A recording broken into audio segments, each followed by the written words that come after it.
My dad was a priest and threw me out at 17 for refusing to go to church. 10 years later, I'm married and wealthy, and now he's begging for money and to meet his grandchild. Some kids grow up with bedtime stories and pancakes on Sunday. I grew up with sermons at 6 a.m., fasting at 16, and a leather belt that cleansed the soul. My dad, Reverend Raymond Lockhart, ran the biggest church in our corner of Georgia. If you drove down Highway 34, you'd see his face on the billboard before you saw the town itself. People called him a man of God.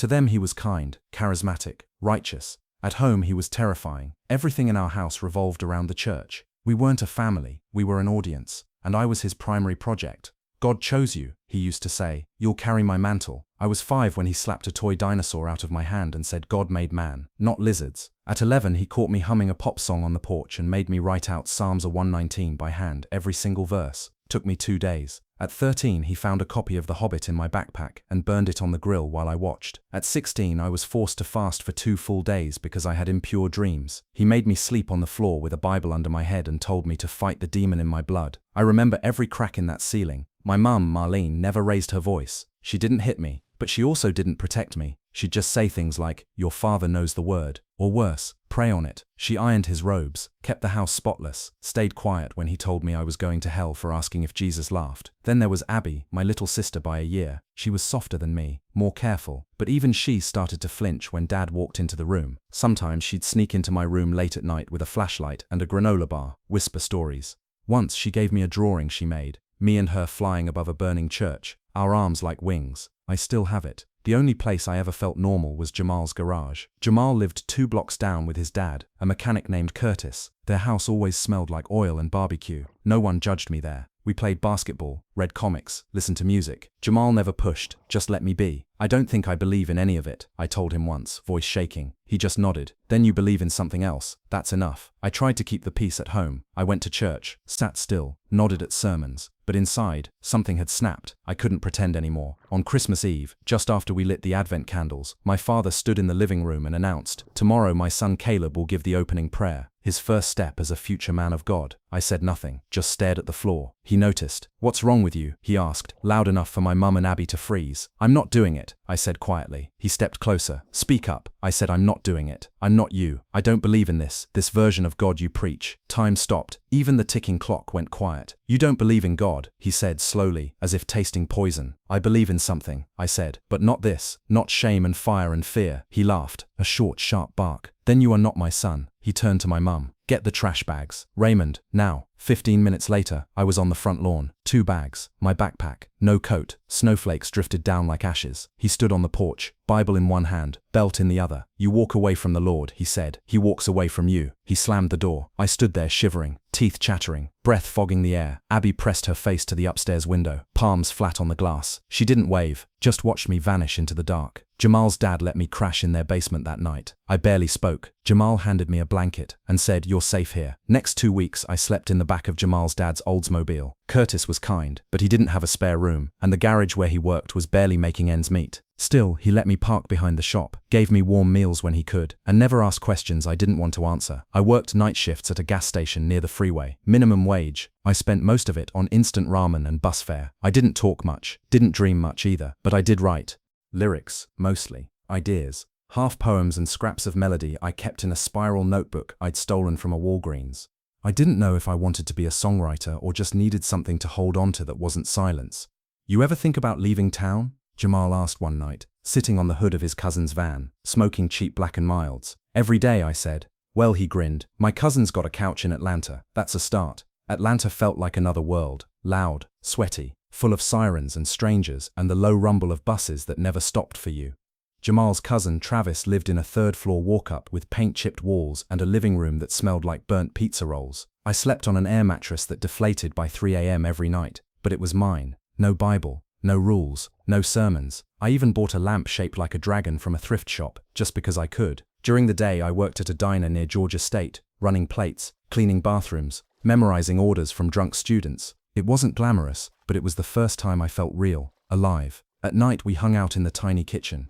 Jamal would pitch wild business ideas, most of them terrible. Travis was more grounded, but he loved tinkering. He fixed up this busted 1988 Chevy van in his spare time, just because he liked engines. And one night, out of nowhere, Jamal looked at it and said, "You know what this is?" This is a mobile business waiting to happen. I rolled my eyes. What kind? Traveling barbershop? No, he said, eyes lighting up. Coffee. Coffee? Yeah man, you ever seen one of those old retro coffee vans? They're a hit in places like Portland. We could be the first ones to do it here. Travis chimed in. I could rig a setup. Generator, propane espresso. Give me a few weeks. I laughed at first, but the idea stuck. We called it Roman roast because we had wheels and not much else. Our first setup was a disaster. We had a second-hand espresso machine that hissed like a dying cat, a cooler full of almond milk, and a printed menu I designed in Microsoft Word. The van still had rust patches. The logo was crooked. At the first location, a flea market behind a bowling alley, we sold 4 drinks. 2 of them were to Jamal's ex-girlfriend, who felt bad for us. We almost gave up. But a few weeks later, a food truck festival downtown needed a last-minute vendor. Travis hustled to get us a health permit. I pulled 3 all-nighters making cold brew. Jamal convinced a friend to lend us a generator that didn't explode. We sold out in 3 hours. A local food blogger posted a pic of our spice maple nitro brew with the caption, "Best $6 I've spent all year." It went semi-viral. Then things started to move. Within 6 months, we had 2 vans and a tiny following on Instagram. Then came the breakthrough. We hired Alice. Alice was a barista with a background in design and the kind of energy that made people want to stick around. She redid our branding overnight. Hand-drawn logos, new uniforms, color palettes, cute little loyalty cards with stamps shaped like coffee beans. She also knew how to work TikTok. She made a 15-second video of herself making rainbow foam art while Hey Ya played in the background. It hit 1.2 million views in 72 hours. Orders flooded in.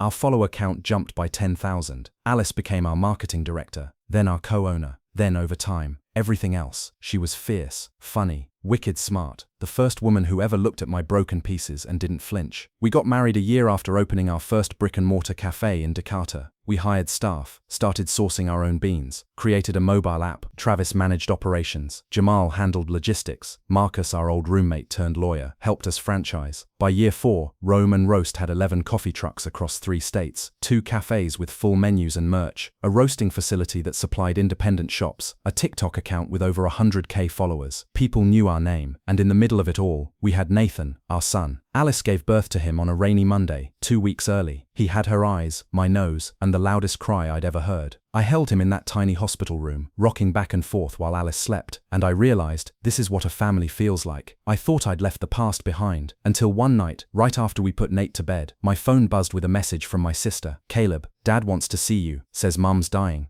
For 20 minutes I stared at Abby's message like it was a curse. My first instinct was to delete it, block the number, pretend it never happened. But the second instinct, quieter, heavier, crept up the back of my neck and sat there like ice. What if it's true? I didn't realize Alice had walked in until I felt her hand on my shoulder. "What's wrong?" I showed her the screen. She read it, then looked at me for a long moment. "You don't have to go." I swallowed hard. What if she really is sick? Then we find out. "But you don't owe him anything, Caleb. Not a word. Not a minute." She sat on the armrest, brushing her thumb across my back like she was smoothing something broken. "If you do this, don't let him speak for her." I nodded, and 2 days later, I was driving back toward the town I thought I'd never see again. The roads to Fairburn hadn't changed, still full of potholes and bad speed traps. I passed the old middle school, the gas station where I used to clean toilets, the billboard with a new megachurch pastor's smiling face. The Lockhart house sat on the corner of Wilkins Street, just past the post office. Same paint, same crooked mailbox, but something was off. I knocked, no answer. When I peeked through the living room window, I saw the couch was covered in laundry. The pulpit books and framed verses were gone. A box of old Bibles sat unopened near the wall. I walked around back and nearly ran into Mrs. Hall, my 8th grade history teacher. "Caleb Lockhart," she said, squinting. I blinked. "Hi, Mrs. Hall." She looked me up and down, eyebrows raised. "Well, I'll be. You look just like your mum." My stomach turned. "Do you know where she is?" Her smile faded. "She hasn't lived here in years. Raymond sold the place after she got sick. She's in a trailer off McKinley now, by the train tracks." I stared at her, stunned. I thought, he told me, he said she still lived here. Mrs. Hall snorted. "Of course he did. That man could lie to a stained glass window." "Wait, sold the house?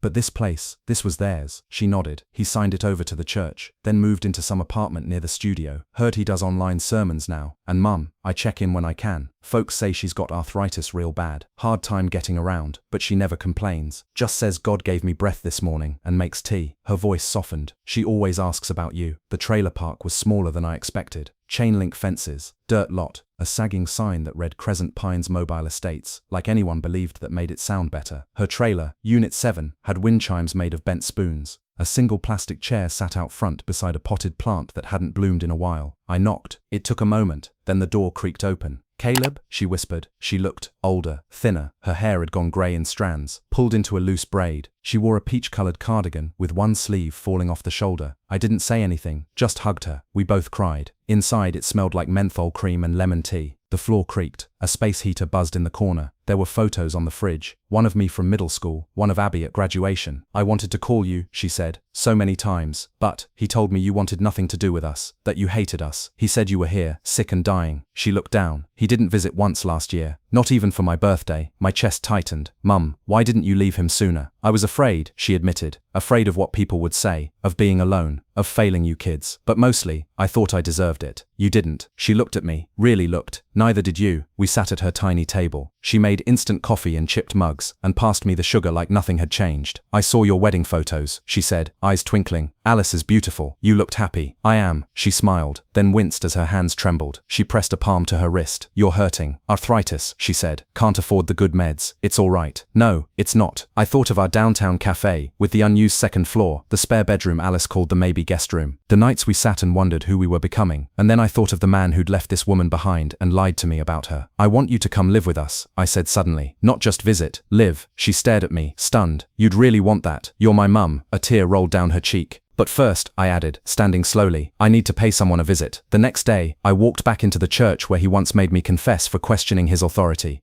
Only now, it wasn't even a church. Not anymore. It had been converted into a broadcast studio, soft lights, backdrop curtain, donation jars labeled Ministry Revival Fund.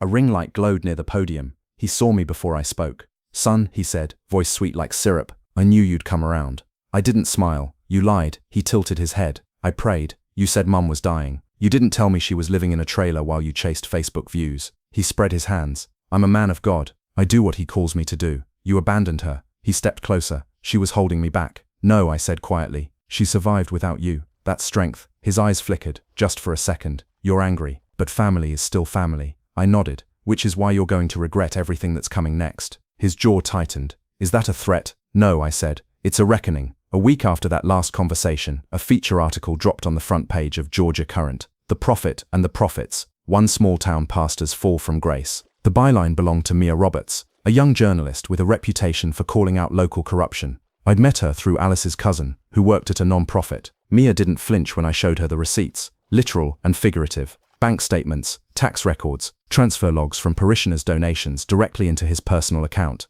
A notarized bill of sale showing how he dumped our family home to the church for a symbolic $1. Screenshots of messages to a neighbor that read, "Let her figure it out. I've got bigger work to do." And of course the audio file, his voice calling Mom dead weight and claiming she chose suffering instead of service. He thought he was untouchable. A preacher with a camera and a Facebook Live button. Turns out the internet works both ways. The article exploded. It was sharp, thorough, and damning. No drama, just facts. It tracked how my dad had rebranded himself as Pastor Ray the Renewed, running a digital ministry built on donations, PayPal links, and prophetic consultations that cost $75 a pop. It also included quotes from neighbors who remembered my mom being suddenly absent, her name never mentioned in his sermons after he moved into the apartment over the old Christian bookstore. A woman from his former congregation told Mia, he said his wife passed away in spirit. I thought she was dead.